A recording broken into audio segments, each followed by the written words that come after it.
નમસ્કાર, નિર્માણ ન્યૂઝની વિશેષ રજૂઆત હોટ ટોપિક કાર્યક્રમ સાથે હું છું આપની સમક્ષ તનુ ખટીક। દર્શક મિત્રો, હોટ ટોપિક કાર્યક્રમમાં આજે ચર્ચા કરવી છે વિશ્વ થેલેસેમિયા દિવસ પર અને આ મુદ્દે ખાસ આપણી સાથે બે ગેસ્ટ જોડાઈ ગયા છે। આપણી સાથે ઉપસ્થિત છે ડોક્ટર વિશ્વાસ અમીન કે જેઓ રેડ ક્રોસના જનરલ સેક્રેટરી છે અને ડોક્ટર તૃપ્તિબેન બારોટ કે જેઓ ટ્રાન્સફ્યુઝન મેડિસિન કન્સલ્ટન્ટ છે। આ બંનેનું નિર્માણ ન્યૂઝ પર સ્વાગત છે।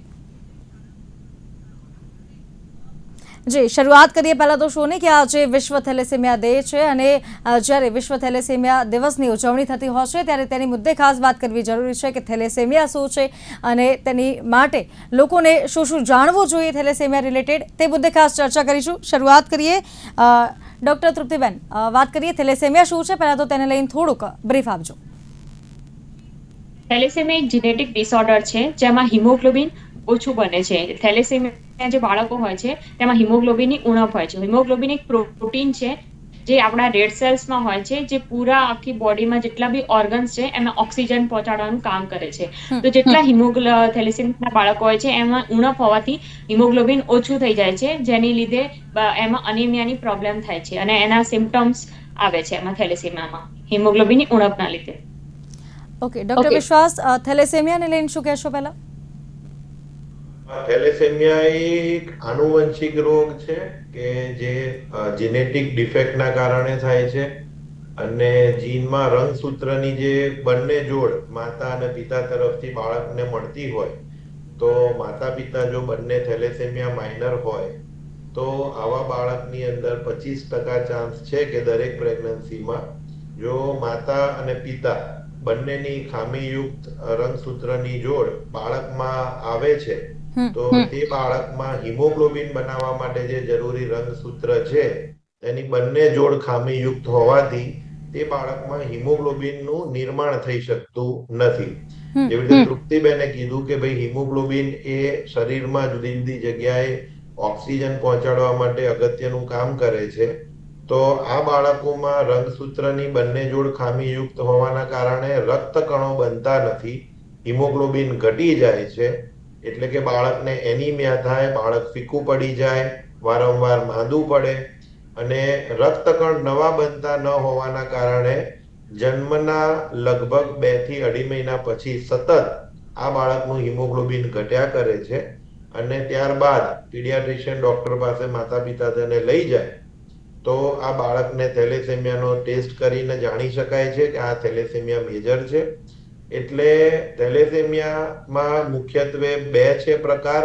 એક થેલેસેમિયા માઇનર કે જે વાહક તરીકે કામ કરે છે, જે જણાવ્યું કે લગ્ન જે દંપતીનું થયું હોય તે બંને જો માઇનર હોય તો બાળકની અંદર જો ખામીયુક્ત રંગસૂત્રની જોડ ભેગી થાય તો થેલેસેમિયા મેજર કે જે રોગ છે અને જેમાં આજીવન બાળકને રક્ત ચડાવવું પડે કારણ કે તેનું શરીર રક્તકણ બનાવી શકતું નથી।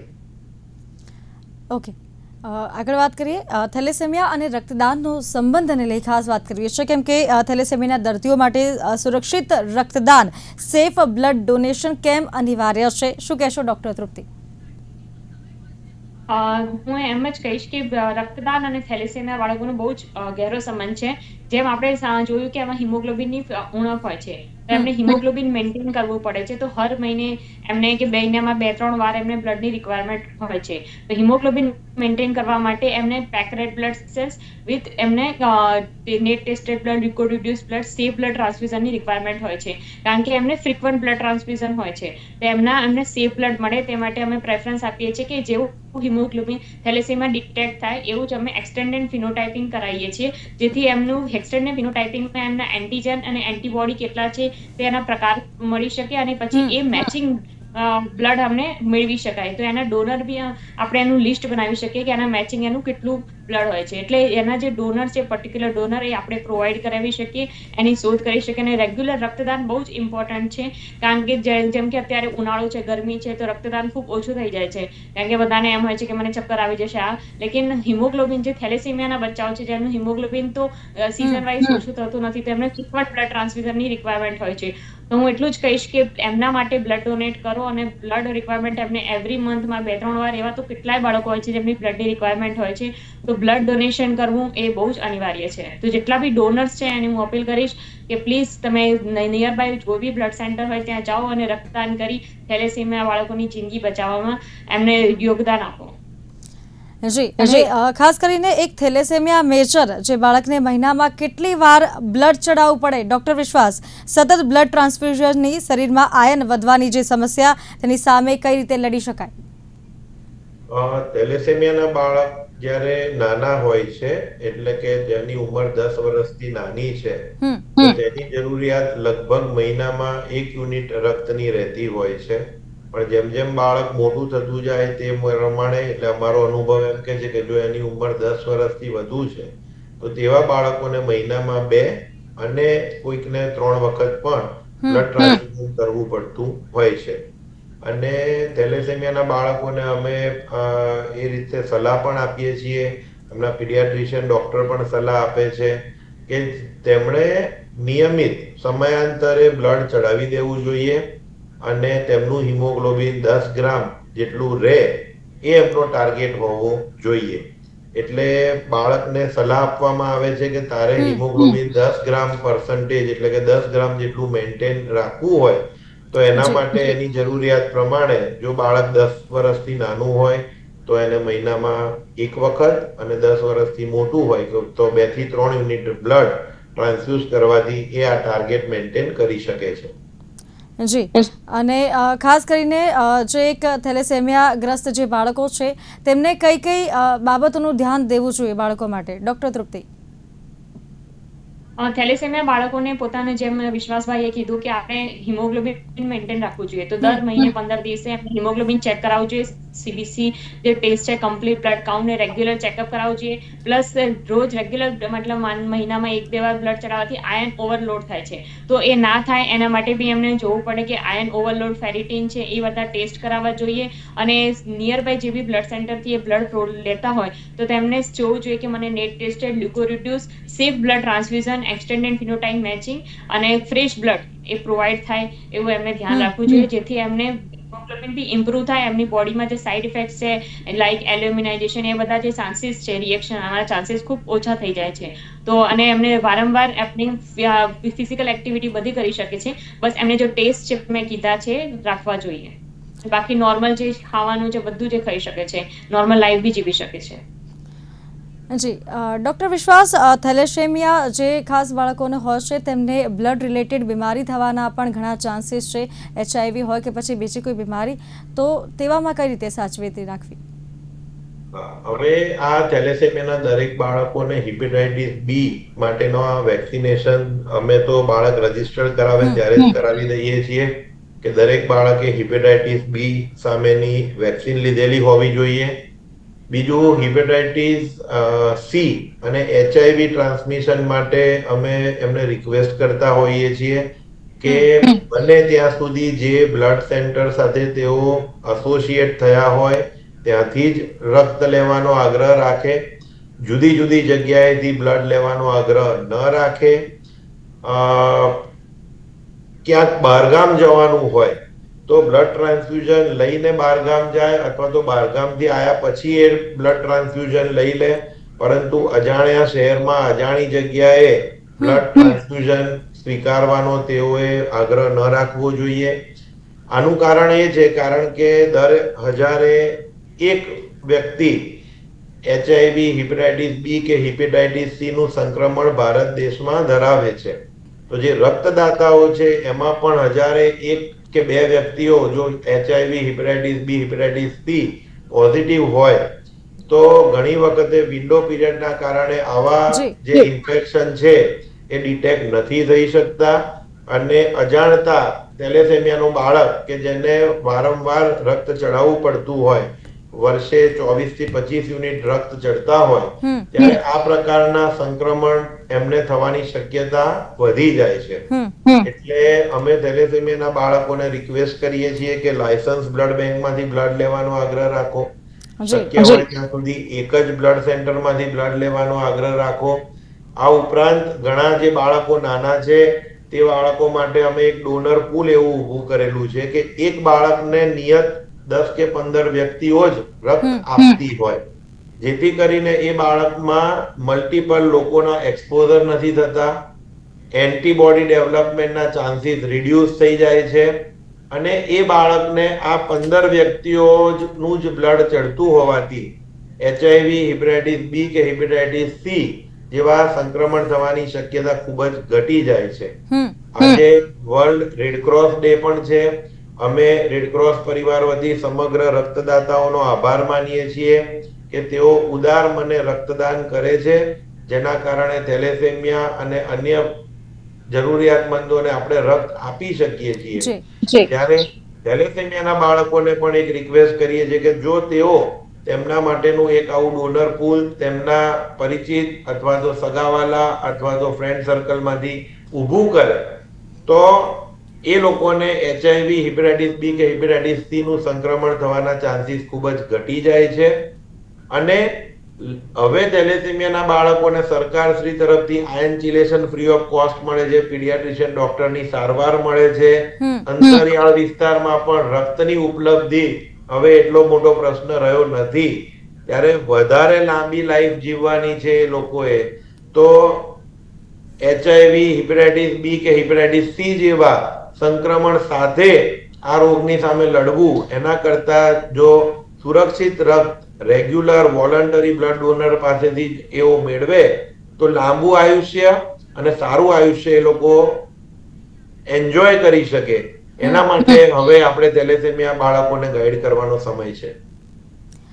જી, આગળ વાત કરીએ તો થેલેસેમિયા માઇનોર અને થેલેસેમિયા મેજર વચ્ચેનો તફાવત, ડોક્ટર તૃપ્તિ.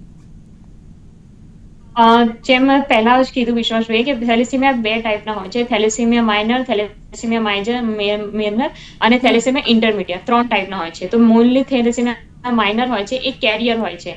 એનાથી થેલેસેમિયા જે જેનેટિક ડિસઓર્ડર હોય છે, અગર 2 થેલેસેમિયા માઇનર હસબન્ડ અને વાઇફ હોય તો બચ્ચું થેલેસેમિયા થવાના ચાન્સીસ 25% જેટલા હોય છે અને મેજર થવાના ચાન્સીસ 25% હોય છે અને માઇનર થવાના ચાન્સીસ 50% હોય છે. અને થેલેસેમિયા માઇનરમાં લક્ષણો એટલા દેખાતા નથી, તેમનું હિમોગ્લોબિન બી નોર્મલ એટલું વધારે બી નથી હોતું, પણ નોર્મલ 9 to 12 આસપાસ હોય છે, 12 થી 13 થી ઉપર બી નથી હોતું, પણ એ નોર્મલ લાઈફ જીવી શકે છે. એમને રેગ્યુલર બ્લડ રિક્વાયરમેન્ટ રહેતી નથી કે એમને હર મહિને બ્લડ ચડાવવાની જરૂર પડે. એમને ક્યારેક પ્રેગ્નન્સી હોય કે બ્લીડિંગ થઈ ગયું, હેડ ઇન્જરી થઈ હોય તો ત્યારે બ્લડ રિક્વાયરમેન્ટ વધે છે, બાકી નોર્મલ લાઈફમાં એમને બ્લડ રિક્વાયરમેન્ટ રહેતી નથી. તો એમ નોર્મલ લાઈફ જીવી શકે છે, પણ એક કેરિયર છે. જો એ બંને માઇનર મેરેજ કરે તો બચ્ચું મેજર થવાના ચાન્સીસ વધી જાય છે. થેલેસેમિયા મેજર એવું છે કે જે ડિસીઝ છે, જે જેનેટિક ડિસઓર્ડર એને વાનુંશિક મળી છે, મતલબ આનુવંશિક, તો એમાં સિમ્ટમ્સમાં એને થાકી લાગવો, એ આ બધા સિમ્ટમ્સ 2-2.5 મહિના જેવો જન્મ થતા એને સિમ્ટમ્સ સ્ટાર્ટ થઈ જાય છે. એને રેગ્યુલર બ્લડ ટ્રાન્સફ્યુઝન રિક્વાયર ચાલુ થઈ જાય છે અને એ મેન્ટેન કરવા પૂરી લાઈફ એને આયન ચિલેશન થેરાપી એ બધા સિમ્ટમ્સ રહે છે. તો થેલેસેમિયા મેજરમાં એ જ છે કે તમે એક ડિઝીઝ છે અને થેલેસેમિયા માઇનર એક કેરિયર છે. ડોક્ટર વિશ્વાસ, લગ્ન પહેલા કયા ટેસ્ટ કરાવવા જોઈએ?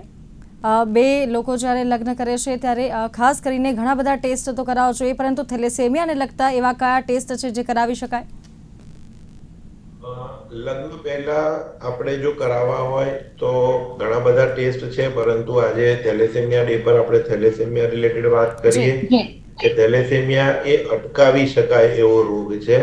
તો દરેક યુથને હું રિક્વેસ્ટ કરીશ કે તેઓ કોલેજમાં હોય ત્યારે ગુજરાતમાં ઘણી બધી યુનિવર્સિટીઓ દ્વારા આ ટેસ્ટ ફરજિયાત કરી દેવામાં આવેલો છે અને HPLC ટેકનોલોજીથી દરેક વ્યક્તિએ પોતાનો થેલેસેમિયા ટેસ્ટ કરાવવો જોઈએ.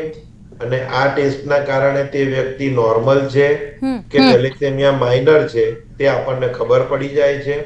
કારણ કે જો એ થેલેસેમિયા મેજર હશે તો એને ફ્રીક્વન્ટ બ્લડ ટ્રાન્સફ્યુઝનની રિક્વાયરમેન્ટ રહેતી જ હોય છે. એટલે આ HPLC મેથડથી હિમોગ્લોબિન, એબનોર્મલ હિમોગ્લોબિનનું એસ્ટિમેશન કે જેમાં thalassaemia, sickle cell anaemia, HBD Punjab, HBE જેવા એબનોર્મલ હિમોગ્લોબિનોપેથી આપણે આઈડેન્ટિફાઈ કરી શકીએ છીએ. તો દરેક યુથને વિનંતી છે કે લગ્ન પહેલા તેઓ HPLC ટેકનોલોજીથી થેલેસેમિયાનું ટેસ્ટિંગ ચોક્કસથી કરાવે અને જો શક્ય હોય તો પોતે થેલેસેમિયા માઇનર અથવા તો એબનોર્મલ હિમોગ્લોબિન અન્ય કોઈ પણ ધરાવતા હોય તો સામેવાળું પાત્ર તે ન ધરાવતું હોય તેવી વ્યક્તિ સાથે લગ્ન કરવાનો આગ્રહ રાખો તો Right. સમાજમાં નવું થેલેસેમિયા મેજર બાળક આવતું આપણે અટકાવી શકીશું. જી, હવે બ્લડ ગ્રુપ મેચિંગની જટિલતા હોય છે, ખાસ કરીને જે વારંવાર લોહી ચડાવવાથી શરીરમાં નવી એન્ટીબોડીઝ પેદા થાય છે કે શું, તેવો પણ સવાલ છે. અને આવા કિસ્સામાં બ્લડ મેચિંગ કરવામાં કેવી મુશ્કેલીઓ પડે છે, ડોક્ટર તૃપ્તિ? તમે સરસ સવાલ પૂછો છે. એકચ્યુઅલી કેવું કે દરેક વખતે આપણે મહિને 2-3 વાર બ્લડ ચડાવીએ તો જે ડોનર એક્સપોઝ ડિફરન્ટ હોય છે કે આ વ્યક્તિનું હોય છે, આ વ્યક્તિનું હોય છે, તો ડિફરન્ટ આપણી બોડીમાં 300+ એન્ટીજન હોય છે. તો જ્યારે એક્સપોઝર બ્લડ થ્રુ પેશન્ટમાં જાય છે તો એના અગેન્સ્ટમાં એન્ટીબોડી થાય છે, એને એલોઇમ્યુનાઇઝેશન કહીએ છીએ. તો જેટલું પેશન્ટમાં થેલેસેમિયામાં એક્સપોઝર વધતો જાય છે તેમ એલોઇમ્યુનાઇઝેશનના ચાન્સીસ બહુ વધતા જાય છે. તેને લીધે પેશન્ટને મેચિંગ બ્લડ મળતું નથી, ક્રોસ મેચ કમ્પેટેબલ આવતું નથી. તો એના માટે અમે પ્રિકોશન રાખવાનું કહીએ છીએ. જે બી થેલેસેમિયા બાળક જેવું પહેલા ડિટેક્ટ થાય એનું એક્સટેન્ડેડ ફિનોટાઇપિંગ થવું જોઈએ, જેના લીધે આપણે એક્સટેન્ડેડ ફિનોટાઇપ પહેલેથી જ મેચિંગ બ્લડ પ્રોવાઈડ કરાવીએ તો ડોનરના એલોઇમ્યુનાઇઝેશન, પેશન્ટના એલોઇમ્યુનાઇઝેશન થવાના ચાન્સીસ એકદમ માઇનર 0 થઈ જાય છે. તો એ જેવું આપણે પહેલા જ વાત કરી કે એક પર્ટિક્યુલર પેશન્ટ માટે 15 થી 20 ડોનરનું પૂલ આપણે બનાવી રાખીએ કે આ પેશન્ટનું એન્ટીજન ફિનોટાઇપિંગ છે, આ ડોનરનું ફિનોટાઇપિંગ છે, તો એ મેચિંગ ડોનર જ એને પ્રોવાઈડ કરાવીએ તો એ પેશન્ટ માટે બહુ સેફટી રહેશે. પ્લસ એલ્યુમિનાઇઝેશનના ચાન્સીસ બી ઓછા થઈ જાય છે, ટ્રાન્સફ્યુઝન રિએક્શનના બી ચાન્સીસ ઓછા થઈ જાય છે. અને ઇન કેસ અગર માન લો એને બોન મેરો ટ્રાન્સપ્લાન્ટ બી કરાવવું હોય તો સેફ સાઈડ પેશન્ટ જઈ શકે છે. ઓકે, આગળ વાત કરીએ. ડૉક્ટર વિશ્વાસ, ખાસ કરીને જે થેલેસેમિયાગ્રસ્ત જે બાળકો છે તેમની માટે આપણે રક્તદાન કરવું ખૂબ જરૂરી છે, ખાસ કરીને ઉનાળાના સમયમાં કે પછી રજાઓના સમયમાં જ્યારે બ્લડની અછત સર્જાય છે ત્યારે થેલેસેમિયાગ્રસ્ત બાળકો પર તેની ઊંડી અસર પડે છે. અને લોકો કેમ નિયમિત રક્તદાન કરવું જોઈએ તેની માટે શું કહેશો? લોકોએ નિયમિત રક્તદાન એટલા માટે કરવું જોઈએ કારણ કે નિયમિત રક્તદાન કરવાથી તેઓ 3 વ્યક્તિઓનું જીવન બચાવી શકે છે. દર 3 મહિને જો તેઓ રક્તદાન કરશે તો તે વ્યક્તિનું પોતાનું હિમોગ્લોબિન ચેકઅપ થશે, એનું બ્લડ પ્રેશર ચેકઅપ થશે. આ ઉપરાંત HIV, હેપેટાઇટિસ બી, હેપેટાઇટિસ સી, મેલેરિયા અને સિફિલિસ, આ 5 મેન્ડેટરી ટેસ્ટ પણ દરેક બ્લડ ડોનરના થાય છે, જેના રિપોર્ટ બ્લડ ડોનરને આપવામાં આવે છે. એટલે જો કોઈ વ્યક્તિ દર 3 મહિને રક્તદાન કરે છે તો તે તંદુરસ્ત છે કે નહીં એનું એને સર્ટિફિકેટ મળી જાય છે. આ ઉપરાંત મેં કીધું કે એક બ્લડ ડોનેશન થી હવે તો કોમ્પોનન્ટ સેપરેશનના કારણે 3 વ્યક્તિઓના જીવન બચે છે. બીજું, ઉનાળાના સમયમાં પણ રક્તદાન કરવાથી કોઈ નબળાઈ આવતી નથી કે કોઈ વીકનેસ આવતી નથી. તો ચોક્કસથી દરેક વ્યક્તિએ દર 3 મહિને રક્તદાન કરવું જોઈએ. અને સિઝનલ હોય છે કે ભાઈ ઘણી વખતે આપણને એમ થાય કે ભાઈ ઠંડક હોય તો બ્લડ ડોનેશન કરીએ, પરંતુ જેને રિક્વાયરમેન્ટ છે એને તો દર મહિને થેલેસેમિયાના બાળકને એવું નથી આપણે આપી શકતા કે ભાઈ શિયાળાના સમયમાં 4 યુનિટ બ્લડ ચડાવી દઈએ તો ઉનાળામાં નહીં ચડાવીએ તો ચાલે, કારણ કે બ્લડની એક શેલ્ફ લાઈફ છે. તો આ શેલ્ફ લાઈફ પછી રક્તકણો નાશ પામે છે, તો ડોનરના શરીરમાં પણ એ નાશ પામે છે, એવી રીતે પેશન્ટના શરીરમાં પણ નાશ પામે છે. તો થેલેસેમિયાના બાળકને સમયાંતરે બ્લડ ટ્રાન્સફ્યુઝન કરવું એ એનું જીવાદોરી લંબાવવા માટે ખૂબ જ જરૂરી છે. અને એને મદદરૂપ થવું એ આપણી એક સામાજિક જવાબદારી છે.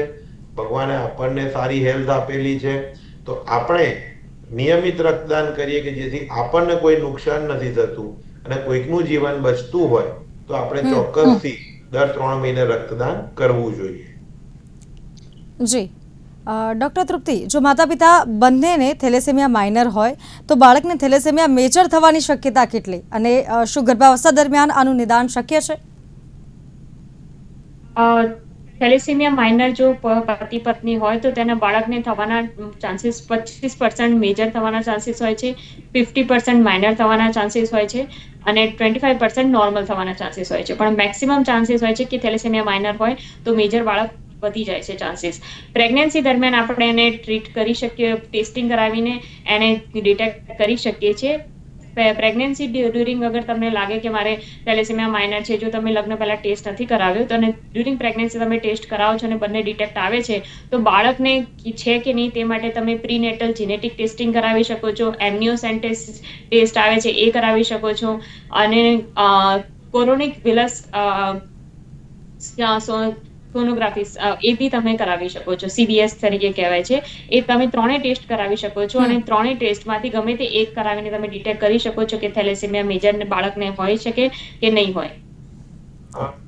જી માધ્યમથી હું આ એક મેસેજ આપવા માંગુ છું કે જી. ગુજરાત સરકાર દ્વારા જેટલી પણ માતાઓનું રજીસ્ટ્રેશન તેમની નજીકની પ્રાઇમરી હેલ્થ સેન્ટર અથવા તો CHC માં થયેલું છે તે તમામને જો જરૂર હોય તો માતાઓ માટે આ થેલેસેમિયાનો ટેસ્ટિંગ એ વિનામૂલ્યે કરી આપવામાં આવે છે.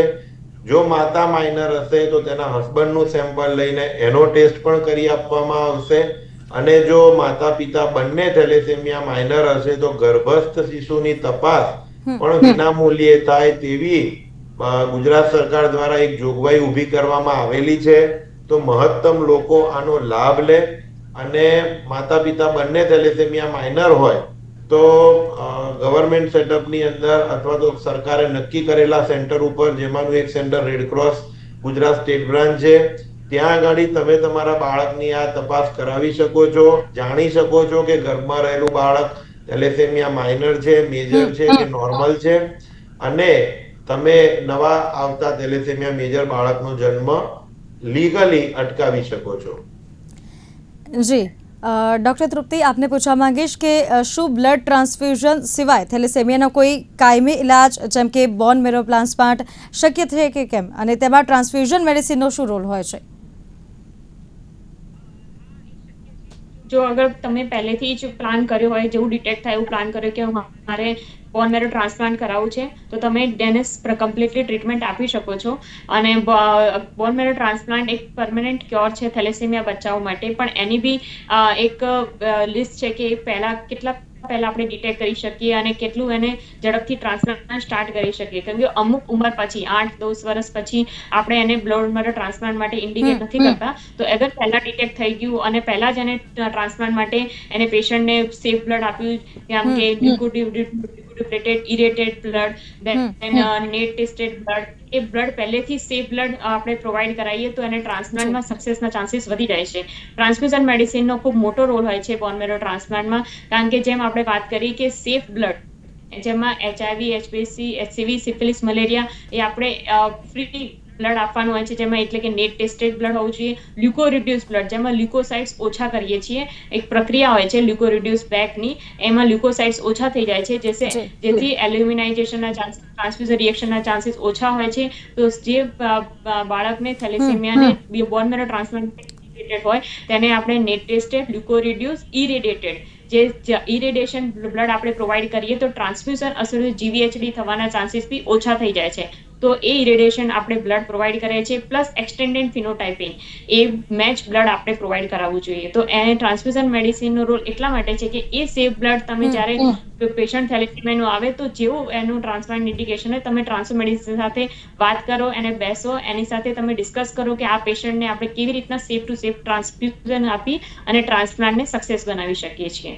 તો આમાં તમે ટ્રાન્સફર મેડિસિન સાથે બેસીને અને સેફ બ્લડ કેવી રીતે આપવું, એમાં તમે નેટ ટેસ્ટેડ, લ્યુકો રિડ્યુસ, ઇરેડિયેટેડ અને જેમાં કોઈ બી ઇન્ફેક્શન ના હોય અને એક્સટેન્ડેડ ફિનોટાઇપિંગ મેચિંગ બ્લડ પ્રોવાઈડ કરીએ છીએ.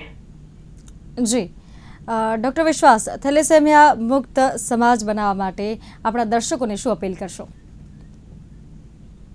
સમાજનું નિર્માણ તો જ શક્ય છે કે આજનો યુવાન એની આજીવન એક જ વખત જે ટેસ્ટ કરવાનો છે તે HPLC મેથડથી તેનું થેલેસેમિયા ટેસ્ટિંગ કરાવે, પોતે કોલેજમાં હોય ત્યારે જ કરાવે અને જો પોતે થેલેસેમિયા માઇનર હોય તો તેનો જીવનસાથી થેલેસેમિયા માઇનર કે અન્ય કોઈ હિમોગ્લોબિનોપેથી ન ધરાવતો હોય તેવું પસંદ કરશે તો ચોક્કસથી આપણે થેલેસેમિયા મુક્ત સમાજનું નિર્માણ કરી શકીશું. પ્રેમ લગ્ન હોય કે જેમાં બંને પાત્ર થેલેસેમિયા માઇનર હોય તો તેઓ પ્રેગ્નન્સી વખતે જેવી રીતના તૃપ્તિબેને વાત કરી, કોરિયોનિક વિલસ સેમ્પલિંગ અને એન્ટીનેટલ સ્ક્રીનિંગનો ઉપયોગ કરીને બાળક જો થેલેસેમિયા મેજર હોય તો તેનો જન્મ અટકાવે. તો જેવી રીતે ગ્રીસ, સાયપ્રસ અને ઇટલી જેવા દેશોમાં અત્યારે નવા થેલેસેમિયા બાળકો જન્મ નથી લેતા, તેમ આપણે ગુજરાતને પણ ભારતનું એવું પહેલું રાજ્ય કરી શકીશું કે જેમાં નવા બાળકોનો જન્મ આપણે અટકાવી શકીએ. જી ડૉક્ટર તૃપ્તિ, આપ લોકોને શું અપીલ કરશો? હું એ જ અપીલ કરીશ, જેમ વિશ્વાસભાઈએ કીધું કે થેલેસેમિયા ટેસ્ટ લગ્ન પહેલા જેમ આપણે કુંડળી મેળવીએ છીએ, કુંડળી મેળવે કે ના મેળવે, થેલેસેમિયા ટેસ્ટિંગ કરાવવાનું જરૂરી છે.